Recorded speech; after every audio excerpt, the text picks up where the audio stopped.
Picking up right where we left off, our boy Loki, who just got finessed by Gonko, regains his consciousness and questions if Shamrock here is Shanks, since, you know, they look the same. He shows his confusion, highlighting the antithesis of the two. You know, one being a pirate and the other a celestial dragon. It is then where he makes it official. Shanks is his younger twin brother and got separated as a baby. And just from this statement alone, Oda once again reinforces our deep lore of Roxy, Zebek's sister, in which I believe that Zebek waged war against the Celestials due to them abducting her, much like how they did with Ginny. Once taken as a slave, she was given to Figarland Garling to produce children. This is actually a common practice done by the Celestial Dragons, in where afterwards any offsprings can be used for a greater purpose. I mean, if you want to recruit soldiers for the inner circle, they can't live amongst them and protect everyone if they don't have the celestial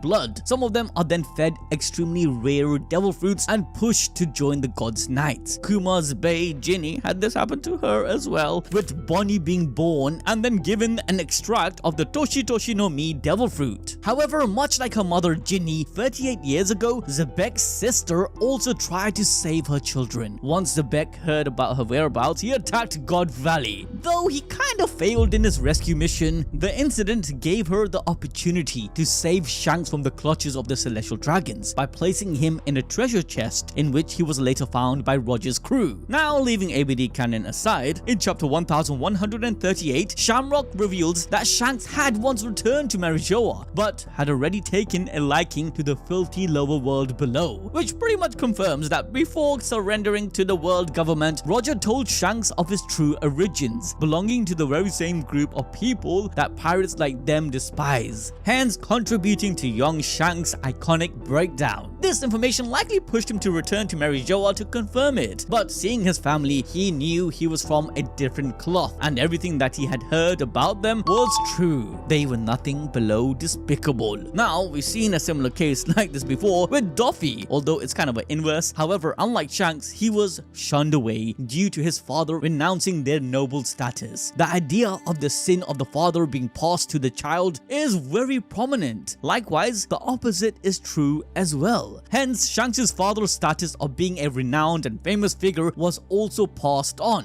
which is why in the movie Red, the Gorosei was kind of hesitant to pursue Uta, believing that if she is Shanks' daughter, then she too is part of the Figarland family. But whilst this was all going on in the underworld, Luffy and the crew speaks to the beaten up guards who tells the gang that Shanks attacked them. However, Luffy ain't hearing none of this blasphemy and calls them out, saying Shanks would never attack without reason. It can't be him. He's just a chill guy. Sadly, Zoro and Nami don't know Shanks like he does and still sees it as a possibility. But Luffy being adamant that Shanks can do no wrong, his confidence and trust gives everyone's deep prediction a massive boost, just like you liking this video does for us. And with that, they predict it's more likely a person who looks like Shanks than actually being Shanks himself, bringing the topic of it being his brother. Looking exactly like Shanks, Luffy states it could have been, but since he never questioned him about his family, he can't be too sure. All Luffy knows is that Shanks was raised on a pirate ship with the family he had being Roger and his crew. Except for Buggy.